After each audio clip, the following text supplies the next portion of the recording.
어서 오세요. 반갑습니다. 여러분, 이슈 후반에 결혼식을 준비하던 중에 가장 친한 친구와 바람을 피운 일이 있어서 결혼식은 자연스럽게 깨어졌습니다. 그 후로는 여자에 대한 믿음도 없고 생각도 없어서 혼자 지내다 보니 어느덧 30대 중반이 된 노총각이 되었습니다. 남들은 아직도 제가 장가를 못 간 이유가 바람난 전 여자친구 때문이라고 생각하지만 사실은 남들에게 말할 수 없는 비밀이 있어서 사연을 보내게 되었습니다.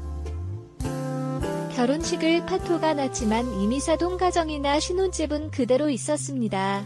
결혼을 약속한 지 얼마 되지 않아 수중에 모아두었던 동거대출을 받아 회사 근처에 30평대 아파트를 샀고 바람난 전 여자친구가 어차피 할 혼수라면서 가정과 가구를 채워넣었습니다.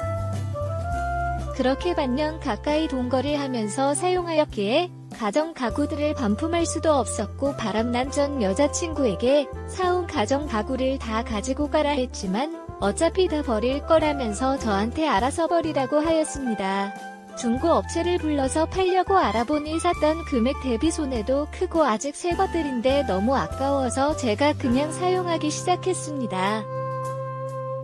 혼자 조용히 살던 중에 갑자기 2살 많은 친누나가 제 집으로 짐을 싸서 무작정 쳐들어왔습니다.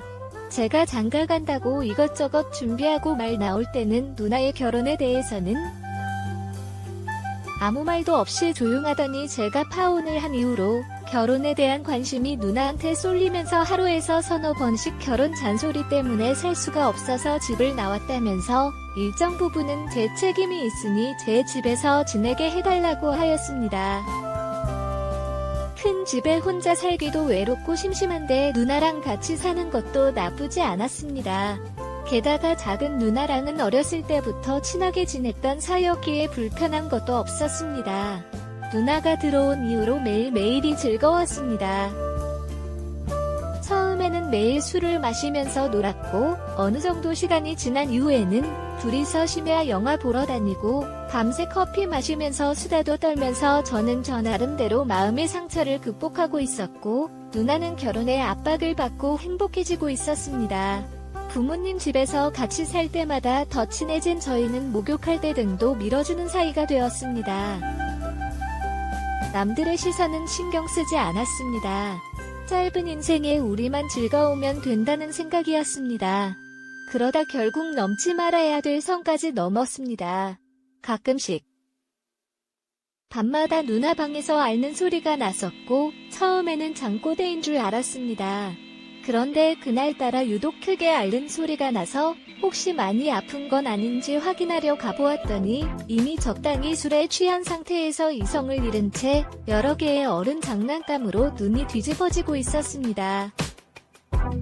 놀라서 잠깐 서 있었다가 곧바로 그 방을 나왔지만 누나는 나가는 저를 다시 누나 방으로 데리고 들어오면서 저희는 넘지 말아야 될 선을 넘어버렸습니다. 다음날 한 번의 실수를 하면서 다시는 이런 일이 없을 거라고 저한테 사과도 하고 화도 내면서 며칠간 어색하였지만 뭐든지 처음이 어렵지 두 번째는 쉽다는 옛말처럼 저희는 영화를 보다가 자연스럽게 눈이 맞아서 또 뜨거운 시간을 보냈습니다. 그날 이후로 각자 방에서 지내다가 서로가 원할 때마다 합방을 하면서 지냈고 그러면서 각자의 여자친구, 남자친구를 만들지 않아도 모든 부분이 채워진 날은 완벽한 싱글 생활에 적응하기 시작했습니다. 힘들게 감정 소모할 것 없고 남매 사이라 모르는 것도 없고 싫어하는 것과 좋아하는 것도 너무 잘 알고 잠자리도 나름 만족스럽고 선물이나 여행 등으로 큰 돈 들어갈 일도 없고 좋은 점이 너무 많았습니다. 다만 집 밖에서는 서로 행동이 조심스러웠고 어디 가서 만나는 사람이 있다고 떳떳하게 밝힐 수도 없고 그러다 보니 자연스럽게 시간이 지날수록 부모님 결혼 잔소리가 점점 더 심해졌습니다. 하지만 저희 둘은 아무렇지 않게 넘겼습니다.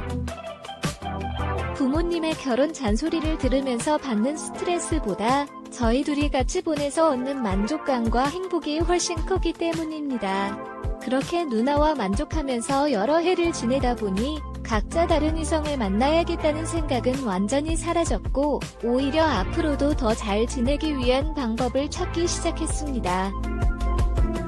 그것은 임신 걱정에 대한 자유였습니다. 아무래도 기형아에 대한 부담도 있고 주변의 시선도 너무 신경이 쓰였습니다. 그래서 처음에는 누나가 피임약을 먹었지만 부작용이 심했습니다. 잠도 못 자고 속도 안 좋아서 많이 힘들어하였습니다. 결국 생리주기를 계산해서 하거나 밖에다가 배출하는 등 비호르몬 요법들을 하였지만 그 역시도 만족도가 떨어지면서 결국 누나와 한참 동안 상의와 대화 끝에 평생 같이 지내기로 약속하고 제가 정관 수술을 하였습니다. 부부같이 지내면서도 각자의 생활을 존중해주는 남매같이 지냈습니다. 중간중간 각자 좋은 사람이 생기면 연애도 하고 관계를 해도 되지만 결혼은 하지 않기로 했습니다. 밖에서의 만남과 관계없이 저희 둘 중 누구라도 잠자리 요구 시에는 받아주기로 했습니다. 생활비도 반반 부담하고 각자 돈도 각자 관리하면서 개인 사생활도 보장받을 수 있어서 화끈한 욕구도 해결할 수 있고 서로에 대해서 더 이상 설명하지 않아도 될 만큼 잘 알고 있어서 심지어 명절 스트레스도 없습니다. 시간이 많이 지나서 그런지 이제는 마음의 부담도 느끼지 못할 만큼 아주 평온합니다. 가끔씩은 계속 이렇게 지내도 되는지 의문이 들기도 하지만 그때뿐이고 며칠 잘 지내다 보면 이만한 것도 없다는 생각에 만족도가 높습니다. 게다가 저도 아기에 대한 생각이 없기 때문에 더 잘 유지되고 있는 것 같습니다. 조만간 누나가 분양받는 신축 아파트로 이사를 가기로 했는데 요번에 이사하면 평범한 부부들처럼 방을 합쳐서 생활하자고 하는데 지금도 거의 같이 자니까 합쳐도 큰 문제는 없을 것 같지만 개인적인 공간이 없어지면서 괜히 다툼의 시작이 될까봐 걱정이 됩니다. 이런 생각을 하면서도 만족하면서 사는 저희 남매가 요즘 같은 시대에 오히려 더 현명한 것 같습니다. 오늘의 사연은 여기까지입니다. 구독과 좋아요, 알림 설정 부탁드립니다. 긴 글을 읽어주셔서 감사합니다. 구독과 좋아요 꾹꾹 눌러주세요. 꾹꾹 알림 설정도 꾹꾹 눌러주세요.